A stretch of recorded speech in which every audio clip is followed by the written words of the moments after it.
Hello everyone, I am Aastha. Welcome करती हूँ आप सभी का अपने YouTube channel government job जेन्यू notification. SSC CHSL का नोटिफिकेशन रिलीज हो चुका है। एप्लीकेशन भी इसके स्टार्ट हो चुके हैं। कल मैंने इस पर वीडियो अपलोड कर दिया था जिसमें जो भी बेसिक रिक्वायरमेंट रखी गई है, selection process, exam pattern and negative marking, language से रिलेटेड जो भी इंफॉर्मेशन थी सारी मैंने उस वीडियो में आपको क्लियर कर दी थी। सो अगर आपने विजिट नहीं किया है तो लिंक आई बटन पर या एंड स्क्रीन पर देख लीजिएगा, आपको वीडियो मिल जाएगा। अभी इस वीडियो में हम एसएससी सीएचएसएल के द्वारा जो डिफरेंट डिपार्टमेंट्स में डिफरेंट पोस्ट के लिए भर्ती की जाती है, सो इस वीडियो में हम देखेंगे कि जो पोस्ट प्रेफरेंस आप देते हैं उसका फॉर्मेट किस तरह का होता है, किस तरह से आपको फिल करना होता है, एंड नियर होम लोकेशन कौन सी डिपार्टमेंट है या जॉब है जो आप चूज कर सकते हो और आपके होम टाउन के नज़दीक आपको हो सकता है कि आपकी जॉब लोकेशन यानी पोस्टिंग आपको मिल जाए। एंड साथ में डिपार्टमेंट लिस्ट देखेंगे कौन कौन से डिपार्टमेंट्स हैं जहां पर एसएससी सीएचएसएल के थ्रू जो भर्ती की जाएगी उसमें आप डिपार्टमेंट कौन कौन से हैं जहां पर आपको पोस्टिंग मिल सकती है। सो ये सारे पॉइंट्स हम इस वीडियो में क्लियर करने वाले हैं। अगर आपने एसएससी, वैसे आपको इन सब के बारे में हो सकता है कि बहुत से कैंडिडेट को इसकी नॉलेज हो, लेकिन जो फर्स्ट टाइम अप्लाई कर रहे हैं उनको ये फॉर्मेट एंड डिपार्टमेंट कौन कौन से हैं ये जानकारी नहीं होगी। सो आप सभी के लिए ये वीडियो है। जो भी डिपार्टमेंट्स या पोस्ट प्रेफरेंस फॉर्मेट के बारे में आप जानना चाहते हैं, किस तरह का फॉर्मेट रहता है, कैसे आपको फिल करना होता है। ओके, सो चलिए स्टार्ट करते हैं। सबसे पहले हम डिपार्टमेंट्स देखेंगे एलडीसी पोस्ट के लिए। लोअर डिवीजन क्लर्क की जो पोस्ट होती है किस किस डिपार्टमेंट में होती है, तो यहाँ पर आप देख रहे हैं इस तरह का ये फॉर्मेट आपका रहता है जहां पर आपको roll number, name of the candidate, ये यहाँ पर आप देख रहे हैं। ओके, अब इसमें हम देखेंगे कौन कौन से डिपार्टमेंट्स हैं एलडीसी पोस्ट के लिए। तो canteen store department ministry of defence में आएगा। Central administrative tribunal, central bureau of investigation, central electricity authority यानी मिनिस्ट्री ऑफ पावर में ये आएगा। Central Hindi directorate human resource development में, central Hindi training institute department of official language में, central passport organisation ministry of external affairs में ये आएगा। And central translation bureau department of official language या मिनिस्ट्री ऑफ होम अफेयर्स के अंतर्गत है। Controller general of defence account, department for promotion in industrial policy and internal trade, commerce and industry में रहेगा। Department of commerce ministry of commerce and industry, department of post ministry of communication में रहेगा। Directorate general of health service, health and family welfare में, directorate general of shipping ministry of shipping से, and election commission of India, enforcement directorate department of revenue में रहेगा। IHQ MOD navy DTE of civilian man power planning and recruitment integrated headquarters DCMPR जिसको कहेंगे short में, and income tax settlement commission department of revenue intelligence bureau ministry of civil aviation.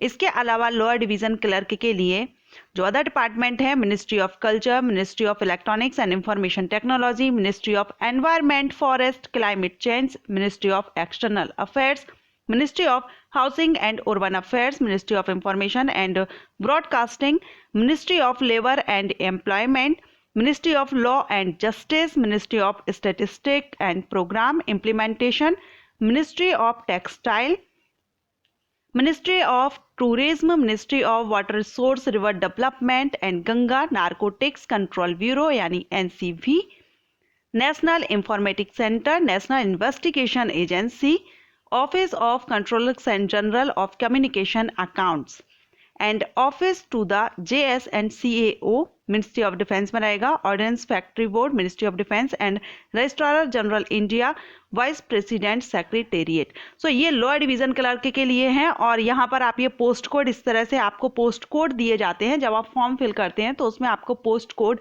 Fill करना होता है कि आप किसको डिपार्टमेंट वाइज आप कहाँ किसको प्रेफरेंस दे रहे हैं।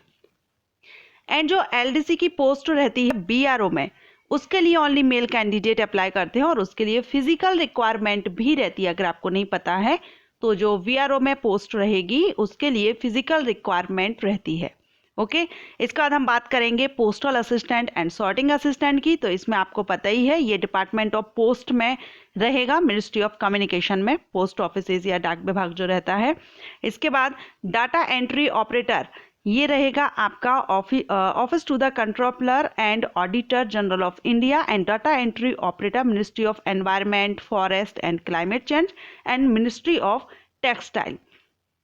ये डाटा एंट्री ऑपरेटर, आपको इस तरह से पोस्ट कोड दिए रहते हैं जब आप प्रेफरेंस करते हैं। तो यहाँ पर आप देखेंगे ये यहाँ पर 44 टोटल यहाँ पर रो दी गई हैं ये कॉलम, जिसमें आपको आपके पोस्ट कोड फिल करने होते हैं। ये आपको भी फॉर्मेट नहीं मिलता है, अभी आप अप्लाई करेंगे, एग्जाम देंगे, जो डॉक्यूमेंट वेरिफिकेशन के टाइम पर आपको पोस्ट प्रेफरेंस देना होता है, तो उसी टाइम आप ये जो फॉर्म है आप लेते हैं और अपना रोल नंबर, सिग्नेचर, आपका नेम फिल करके आप अपना पोस्ट प्रेफरेंस इसमें देते हैं। अब अगर हम पोस्ट प्रेफरेंस की बात करें तो इसमें आपका सबसे पहले सैलरी के हिसाब से देखें तो postal assistant and sorting assistant के लिए ग्रेड पे 2400 है, high salary PA and SA के लिए ही है। So postal assistant and sorting assistant के लिए आप सैलरी के हिसाब से प्रेफरेंस दे सकते हैं। उसके बाद डीईओ, डाटा एंट्री ऑपरेटर के लिए भी दो तरह से ग्रेड पे रहेगी, 2400 एंड 1900। ये मैं नोटिफिकेशन में आपको क्लियर कर चुकी हूँ। सो डीईओ एंड लास्ट में लोअर डिवीजन क्लर्क रहता है, सैलरी में ग्रेड पे 1900। सो ये सैलरी के हिसाब से आप अगर देखें तो postal assistant and sorting assistant की सैलरी ज़्यादा रहती है, डीईओ के लिए second number, and lower division clerk के लिए सैलरी यहाँ पर 1900 ग्रेड पे है, सो सबसे कम है। लेकिन आप देख सकते हैं लोअर डिवीजन क्लर्क के लिए किस डिपार्टमेंट में आप कर सकते हैं, करना चाहते हैं, वो आप देख सकते हैं।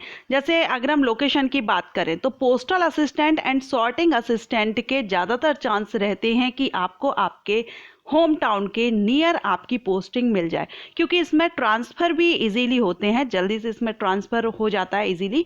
सो postal assistant and sorting assistant के लिए आपको आपकी जो जॉब लोकेशन है आपके घर के नज़दीक मिल सकती है, या जो दिल्ली के आसपास के क्षेत्र में आपको जो मिनिस्ट्रीज डिपार्टमेंट रहेंगे उनमें अगर आप प्रेफरेंस देते हैं तो आपको दिल्ली के नज़दीकी या दिल्ली में या दिल्ली के आसपास का जो एरिया है वहाँ पर आपको इसकी लोकेशन मिल सकती है जॉब की।